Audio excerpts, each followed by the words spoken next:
Kate, la duchesse de Cambridge, aurait passé une partie de ses nuits dans les Caraïbes à organiser les activités de ses enfants en Grande-Bretagne.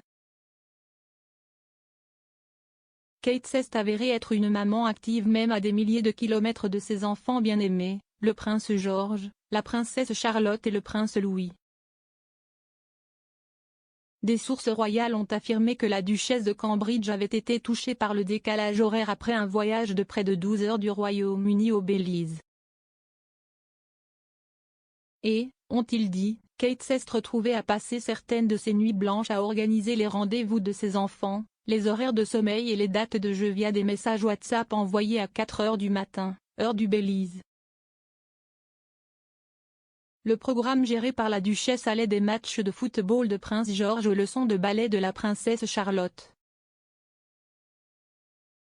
Le troisième en ligne pour le trône est largement connu pour être un fan de football et, selon la commentatrice royale Cathy Nicholl, est également un très bon joueur. En 2020, l'expert a affirmé que le joueur de 8 ans jouait pour une équipe locale pendant la période scolaire. Le mois dernier, Kate a également déclaré lors d'un engagement au stade de Twickenham que son fils apprenait à jouer au rugby à Thomas Battersea. D'autre part, il a été signalé pour la première fois en 2018 que la princesse Charlotte suivait des cours de ballet hebdomadaires privés. On pense que George, Charlotte et Louis sont entre les mains compétentes de leur nounou de confiance Maria Teresa Turion-Borrallo pendant que leurs parents sont à l'étranger. La nounou, qui a étudié au prestigieux Norland College de Bath, est employée des Cambridge depuis que Prince George a 8 mois, en 2014. Les Cambridge, cependant, peuvent également compter sur le soutien des parents de Kate, Michael et Carol Middleton. Les Middleton sont connus pour être très proches de leurs petits-enfants et par le passé Carol a parlé de certaines des activités, dont le jardinage, qu'elle aime mener avec eux. Kate et le prince William seraient prudents lorsqu'il s'agit de planifier leur tournée afin que leur travail puisse s'adapter à l'emploi du temps de leurs enfants. On pense que le couple a quitté le Royaume-Uni après avoir bordé leurs enfants. Et en terminant la tournée aujourd'hui, le duc et la duchesse pourront célébrer la fête des mères avec George, Charlotte et Louis.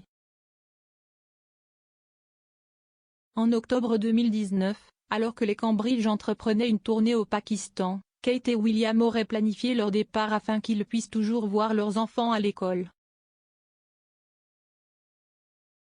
Le prince William et Kate célèbrent aujourd'hui leur dernière journée de fiançailles aux Bahamas. Le couple doit se rendre sur l'île d'Abaco, frappée en 2019 par l'ouragan dévastateur Dorian. Sur l'île, la famille royale doit mener des missions axées sur la récupération des ouragans et la récupération des récifs coralliens. Cela survient quelques heures après que le prince William a prononcé un discours clé lors de la réception organisée par le gouverneur général des Bahamas. Son discours aurait été modifié à la dernière minute pour aborder la question du républicanisme et la possibilité que la Jamaïque, le Belize et les Bahamas ne veuillent plus un jour avoir un monarque britannique à la tête de l'État. Il a déclaré, « L'année prochaine, je sais que vous avez tous hâte de célébrer 50 ans d'indépendance, votre anniversaire d'or.